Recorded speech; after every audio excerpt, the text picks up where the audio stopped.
Good morning and welcome to the morning break. It is Tuesday,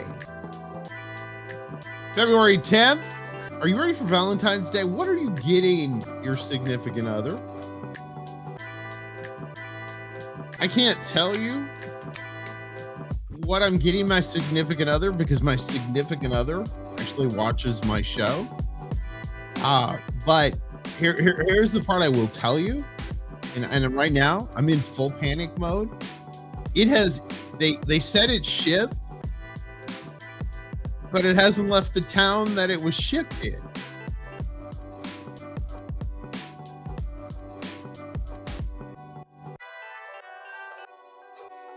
I got no words for that. That is freaking me out. And it's something that and she is going to watch this, so I'm not going to say too much, but it is something that I wanted to give her. It's not something she needs like this minute, but it is something that I really found special. And yeah, so I'm freaking out with that right now. So if you're in my boat, or if you haven't bought anything yet, it's time. Now, are you? And this is a great question. We can ask this on the app. You can email us in or do whatever. Are you a big Valentine's person as a couple, or maybe you're just still dating? Is this a big deal to you? Valentine's Day to us is a big deal. I think it's because we got married so late in life. I was trying to think of that, because I was like, well, there's got to be a reason for it. But I think it's always been, and I think you grow up with it. My mom and dad were very much, Valentine's Day was always very important to both of them. So yeah, so if you're in panic mode, the jewelry store, if you're a guy, Golf World, if you're a girl, just saying. Just saying, it works. Hey, listen, the great folks at My Snackies, and we're going to do the My Snackies look-in cam. There we go. They are the My Snackies, my-snackies.com, and the look-in cam. We're kind of celebrating the whole idea of the Winter Olympics. This is in Minnesota. This is just outside of Minneapolis in Highland Park, and they're getting ready to go skiing up there. The great folks at My Snackies, mysnackies.com. And hey, listen, tell Donnie and the great folks over at My Snackies that you saw it here on the morning break, my-snackies.com. If you like freeze-dried snacks, listen, if you're trying to stay healthy, this isn't for you. But hey, if you like good snacks and you like freeze-dried snacks, now the whole thing with freeze-dried snacks, totally new to me. They're getting ready to go skiing there in Minnesota. My home state, by the way, in case you did not know, that is where I am from. And so the My Snackies looking cam this morning on the morning break, it is good to have you here. The freeze-dried thing, and I wanted to talk about that just for a quick second. Freeze-dried thing, that's new. It's fairly new. Do I like it? Yeah, I'm down with it. I'll eat some freeze-dried snacks. But when we were kids, we were just looking to get snacks, period. Hey, listen, the one thing though that started early in my life was coffee. My mom served it to me for the first time when I was 6. So I kind of have a knowledge of coffee. I like a good coffee. It makes me just feel overall satisfied with the day. And we have a great partnership with the folks at 7 Weeks Coffee. My wife found it about this time last year, and she said, Rob, I'm going to reach out to them. And before we did that, we ordered some. Now, here's the deal. I like a dark roast coffee. We've talked about that over the weeks here on the show, that I like a good dark roast coffee. My wife, though, is a lot smarter than I am, and I'm willing to admit that. And she said, Rob, we're going to get a full variety pack. Now, if you've never had a small batch, small roast coffee company, you are missing out. Check out the great folks at 7 Weeks Coffee. That's 7weekscoffee.com. Use the promo code ATV10. I'll tell you this, we don't partner with any company that we don't check out first. We ordered first, was so impressed. It was late January, got the coffee right before National Religious Broadcasters. And oh my, I was in love. It was near Valentine's Day then too. We were headed to Dallas for NRB, and it was just great coffee. So you need to check it out. Go to 7weekscoffee.com. Use the promo code ATV10 when you order. Still celebrating the whole Seahawks thing. I got to be honest with you. Still feeling it. The whole vibe thing. I'm here for it. I'm not proud of this, but last night on YouTube, I watched the highlights of the Super Bowl again. I listened to the call. If you're a Seattleite, which I was for many years, Steve Rabel on the call. It's so cool for him. Been doing radio in Seattle for the Seahawks for a long, long time. I believe this is his 30th year of doing Seattle Seahawk football on radio. And it was just cool to hear Rabes do it. Steve Rabel, in case you didn't know, was a Seahawk a long time ago when I was like 4 or 5 years old. Anyway, so I rewatched that. We watched some Summer Olympics. I think that was kind of why I wanted to do the looking cam to be from there. We watched some of the Winter Olympics last night, and I can't do any of those things. Though the luge, I'm telling you, which by the way, I found out was French for sled. The luge, which that was about all I took out of that, and the fact that I realized that at my age now, I could not do the luge. That looks like it would hurt every part of my body. But we watched some of the luge, some figure skating, more of that tonight. But of course, if you'd like, we'd love for you to tune into the Abundant TV network. And we realize you're probably not. You're probably going to watch some of the Olympics. But hey, we've got a rerun of the Robin Kristen show, the show I do with my wife every week, and that's a lot of fun. We'll do that. And thank you so much. By the way, I wanted to say this again before we go to commercial and come back with our guest for today. I want to thank you again so much for what you've done for Abundant TV, the fastest growing app-driven Christian television network in the world. Appreciate that. And that's not us saying it. I always love that when it's not you, but your peers telling you. And so we appreciate it. Remember, if you're watching me on social media, and one reason why we do this onto the social media platforms is to kind of tell people. You can download us on Roku, Amazon Fire, or Apple TV. Also, you can find us in your favorite app for your phone in your app store, and we would love to have you there. We'll be back. We've got today's guest after this. Behind every precious life, there was a choice. Behind every family moment, behind every special memory, there was a choice. A life of joy, a life that is beautifully and wonderfully made. At 7 Weeks Coffee, we are funding the pro-life movement, one cup at a time. Will you let your coffee serve a greater purpose?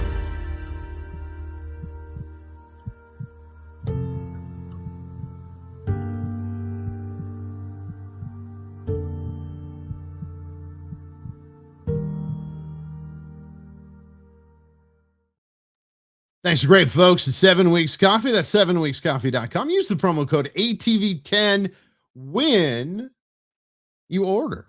That helps them to know that you buy it here on Abundant TV. And listen, I want to tell you something really quick before we get to today to our pastor that's going to be with us. They sent me a really cool note and said, Rob, you guys are killing it and people really supporting this. And so thanks to you watching the network, buying their coffee. We love the folks at 7 Weeks Coffee. It's in my mug right now.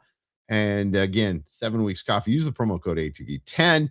Today, we've got Pastor Winston with us. We were having a little issue earlier, and I'm hoping Pastor is with us with audio. Let's see. Pastor, you with us? Yes, sir. I'm here, my friend. Yes. And by the way, you have a cool first name. Like if my parents would have been really cool, they would have called me Winston because I just think it would fit me. I feel I could have pulled off being a Winston. If my name wouldn't have been Rob because it was a family name, my mom was going to call me Sterling, and I just have a feeling I would have been made fun of a whole bunch as a boy named Sterling. I mean, I would have had to wear like short pants all the time. I think I would have been that guy. I would have had to wear short pants and Argyle sweaters my whole life if I Oh would have my been. God. Oh my God. Hey, Pastor, it's good to have you here. We've got so much to talk about. I listened to one of your podcasts this morning and it pumped me up because you talked about the things that we say and the words that we speak. And I was like, yeah, this is my guy. I'm down. I was over here fist pumping, doing my work, answering emails and going, like the words you said are words and the things that we say that come out of our mouth to, kind of sometimes we should check ourselves. And I'm like, man, he should be preaching to everybody. There are a lot of people he needs to tell that word to. But hey, I want to talk a little bit about, because you do so much, but you are a business leader besides being a pastor. So Absolutely. give everybody, I want everybody, because this guy's a cool dude, and I want you all to know him, and that's why we're having him on the morning break. But give everybody kind of your backstory. I'm a preacher kid. I'm a prodigal son. I left home my 10th grade year because when you living in a preacher's home, the rules are a whole lot different than your peers and different things like that. Things are from a younger perspective. I felt like they was a bit tough and tight. Even sometimes felt like they was a little bit harsh because I was looking at some of my friends and some of the my younger generation. It looked like they was having a whole lot more fun than me. You know what I mean? Sometime when they was going to the games, I had to attend church services. All of my siblings, we played instruments in the church. So either we was playing the drums, the guitars, or something like that. My dad was had 2 churches at the time. And so we always was going to church. So when they was going and having fun, school dances and going to football games, we was attending church because we had to either play the keyboard, the drum, the guitar. So we had different things to do. And so as I got older in my 10th grade year, I left home. And when I left home, I started doing things that wasn't pleasing to God and wasn't in alignment with what my father had taught me. I got into selling drugs and doing things on the street and doing things because I was looking up to the wrong crowd. I was watching the wrong peoples and I said, well, this would be a way for me to get some money. And I started doing those things that they were doing. And it was a way that because the Bible says that before I formed you in your mother's womb, I knew you. And because Satan knew the calling on my life and what God had for me, he used that as an opportunity so that he could destroy me, because his job is to steal, kill, and destroy. So he used that as an opportunity to destroy me. But because of God's grace and mercy, I am here today. I love that. By the way, PK. 2 PKs. This should be a real? fun. We may go off the rails really early in this interview. And I did a podcast yesterday where I was the guest, and they said something, and I said, "Listen, I knew no life but to be in church at least 5 days a week." That was like my dad was. Besides that, my dad traveled as an evangelist. We had a church.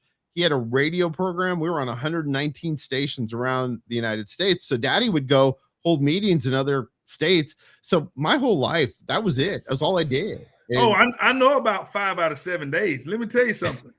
I joke now to people. I say, hey, if I don't go to church another day this year, another day in my lifetime, I went to enough church when I was young. I think I'm in good hands right now. I told my wife Sunday, we pulled into church. I said, I've already exceeded my quota permanently for the rest of I don't need to go anymore. Because it was Super Bowl Sunday and my Seahawks, of course, were playing. And I now live in Ohio. So I don't get to be, around the parade tomorrow or anything like that. But yeah, it's let me say this. I'm happy for your Seahawks. I got a chance to support the Seahawks this year. I'm an Atlanta Falcon fan. And so to make myself feel better, I said, I'm supporting my cousin. They're still in the Bird family. I'm supporting Yes. my cousin. Hey, you got a good coach, though. I think you guys have got a good coach now. I think, Absolutely. and Michael Penix was a UW guy, University of Washington. I think he's going to be a great quarterback. He needs a system that he can thrive in, and I think you got a great quarterback. So that was our football segment of the interview, because now it's important, because if you like sports, college football is very important. So who do you like in college football? I'm a Georgia Bulldog fan. I live in Georgia. I'm a Georgia Bulldog fan. But for the last 2 years, I've been straddling the fence a little bit, because I kind of like I love Georgia Bulldog, but I'm starting to like Georgia Tech a little bit. So I get a chance to have two dogs in the fight now. Well, see, Georgia Tech's kind of for people that don't know sports, Georgia Tech's kind of had some struggles through the years, to put it mildly, and to see them have some good seasons. If you're a real sports fan, you love seeing that kind of stuff. Absolutely. Absolutely. It's like Indiana winning this year, Kirk Cignetti and India and the Hoosiers winning this year. I'm not a Hoosier fan, but I couldn't help but cheer for them. That's right. I mean, and they beat the brakes off of Ohio State. So, I mean, the score was a lot closer than that game was. And so it was, but no, so tell me, I love what you talked about. You talked about coming back. So you were on your own path there for a while. What was the point? Where was the turning point, Pastor, where you said, I can't live like this. I can't live this life of doing the things that I'm doing? A part of being out there in the streets selling drugs, sometimes you get caught up doing worldly things that you see other people doing. So a part of being out there selling drugs, I was always at different gambling houses, gambling, playing poker, playing Georgia Skin, playing different games. And I noticed that I never could come up, and I never could win like I would see. I would see people that wouldn't even take care of their kids, walk out of the house with $10,000 to $15,000. And I would just question things like that sometimes. I'm like, man, if I won that kind of money, man, I would really be happy to take care of my kids, my family. You know what I mean? I see people coming in, and I used to question God, sometimes, just, even though I was out there doing things like that, I used to say, God, why am I not winning? I know I have a good heart. I'm a good person. Why am I not winning? And I even talked to my dad about that, which is it's funny. He would tell me, he would say, son, God take care of his people, and the world take care of his people. He said, you're trying to get something from God from a worldly perspective. It's not going to happen.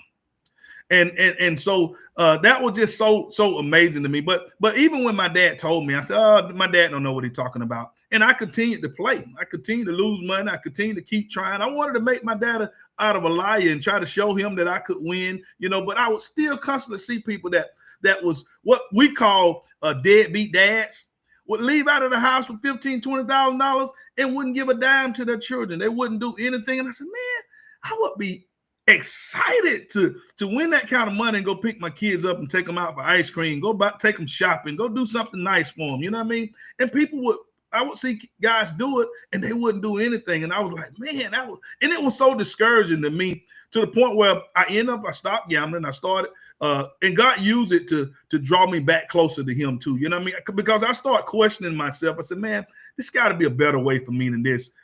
God has to have something different for me. I started questioning my life and my walk, and I eventually got back in the church. I started reading scriptures, and that was the turning point for me, in a nutshell, of what brought me back closer to God. And I think that's awesome. You've got a podcast, and you do some coaching too. You do some business coaching. Tell everybody a little bit about that. What secrets, without giving us all the secrets, because I know that's what coaching's about. You're supposed to make that money, but give somebody, let's say somebody's out there, they're struggling with their business. Give them one good piece of advice. One of the pieces of advice that I always tell people that I failed at when I first started my business is the cost of poor planning. A lot of time when I started my business, I had this this vision in my head, and I said, man, I can do this. I can go make some money. And I started the business. I didn't create a plan. I didn't write anything down. The Bible said, take the vision, write it down, make it plain. Make sure that you're in the right place to be able to operate this business. Make sure that you got everything in order. And so a business plan is so important. We try to skip that process, but the Bible said, how many of y'all decide to build a house, but don't first count the cost and see if you're going to be able to finish the house? It's the same way when you're trying to build a business. If you're trying to build a business, you got to count the cost. You got to know what's got to be invested, how many employees you got to have. Make sure that, hey, is this a particular industry that I'm trying to get in? Am I investing it in the right location? Because let me tell you something, your location matters.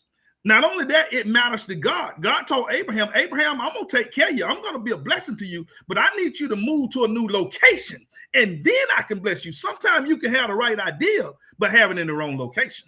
You can be the right person, but be in the wrong location. I love that. Now, look, there's another thing that I think the Bible says, and I've been an entrepreneur my whole life. I mean, that's all I've ever known really is working for myself, or I worked for a while in broadcasting for other people, but and I think the real thing that this year, Pastor, that God has really been dealing with me since the first of the year is to take action. So many times in the Bible it says we sit and wait, and I know you and I both as pastor's kid probably heard it 100 times. Well, I'm just sitting here waiting on God. Well, sometimes God says, I don't want you to just wait on me. I want you to move. And it's what you just said is God said, I want you to move to this location. It was an action moment. What I share in my book, Making Money God's Way, I talk about exactly what you're saying, but I talk about it from when the Bible said faith without works is useless. Waiting on God is having faith, but you still got to put in the work. So God can say, hey, I got a job position for you here, but you still got to put in the work and fill out the application. You still got to do your part. In order for God to do his part, you got to meet him there. Yep. And so that's very, very important that we make sure that yeah, it's okay to have faith in God, but we still have to put in our work because both of them ties together. I love that. I love that. Hey, Pastor, I want you to talk just quickly because I know we only got about 4.5 minutes left. Talk about the book. First of all, tell me, because I admire anybody that can write a book. I can hardly write my name. God did not give me that gift. So tell me, what was the process where you said, okay, I'm going to write this book? Well, it was difficult for me to write the book because I started writing the book a long time ago. And then I decided that God kept edging at me to write that book. And when I got ready to write the book, I couldn't find where I had started. And I had got a great deal of information, and I moved from one home to another home. And somewhere between that move, I lost all of that information. So it kind of discouraged me from writing the book altogether. I just didn't think I would be able to remember all of that stuff. And so God was still nudging me to write that book. So I decided to start writing the book. And as I began to write that book, God began to just remind me of so many different stories as I would begin to write that book. And I'm like, wow, I didn't know that he would feed me like he fed me to be able to write that book. And so my book, man, I wrote that book to teach people that in order for you to gain wealth the right way, you got to make money God's way. You can't let money change your perspective. You can't let it change who you are. You can't let, because then if money is the driving force, then you're not putting God first. And so I always talk about integrity as a business owner. I remember a lady came to me and she said, this guy put an alternator on my vehicle, and he told me to put an alternator on, and it's still, the battery lights come on, doing the same thing. And come to find out, he really didn't put an alternator on there like he told her he did. And I said, man, these are the type of things that God wants. God wants to know that he can trust us as a business owner, even when the customer can't see whether we did the right thing or not. And so that's what I talk about in my book, in Making Money God's Way. And I also try to talk about from a perspective to remind people of my past, what I used to do, because I tried to go and make money my own way by selling drugs and gambling and doing my own thing. And my book talks about, hey, here's the better way. Because here's the thing I learned in my book, and I share it too, that sometimes we want to be rich and we want to have that wealth. But the Bible said, the blessing of the Lord makes you rich, but adds no sorrow. Selling drugs adds sorrows. It adds prison time if you get caught. Gambling adds sorrow, because if you're not winning, you go there with the loss. You lose your money. So the Bible said the blessing of the Lord makes you rich, but add no sorrow. So I always talk to people about, even when you're trying to work and operate a business that gets you out of alignment with God. God blessing doesn't add sorrow. And so I always try to say, hey, make sure that this is the business that God has for you.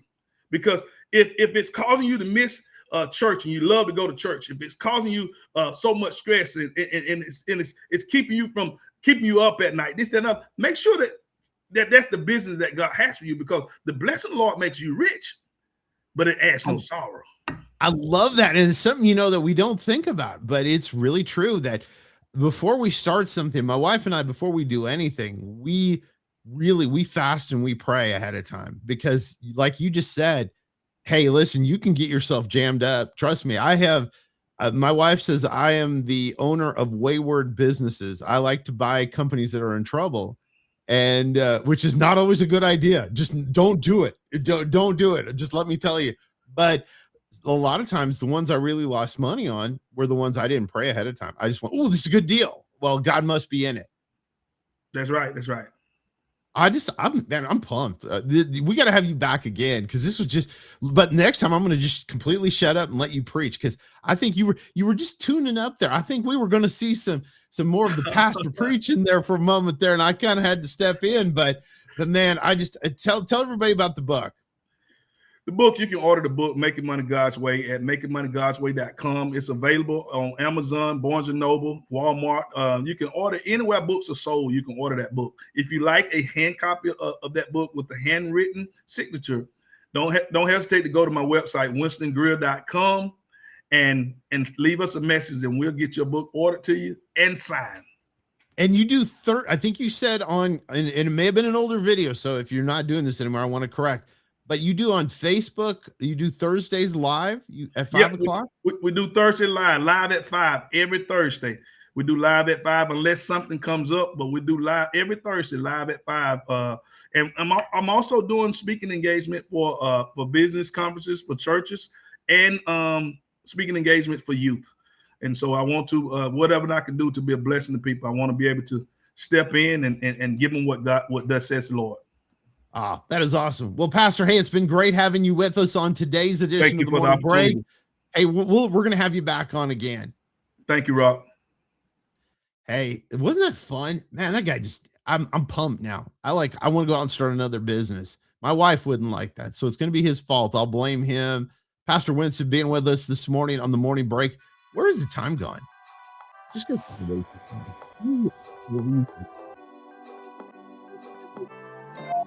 The Abundant Network. We appreciate you. Remember, you can hit us in the contact, and it'll pull up my show. I'd love to hear from you. I've had some really neat responses over the last. We should do a show. You know what? That's a good idea. We should do a show where we read some of the great comments we get through the app about the show. It's a great idea. Listen, we appreciate each and every one of you. Ladies and gentlemen, boys and girls, it's been your break. Now you got to get back to work. It's the Morning Break.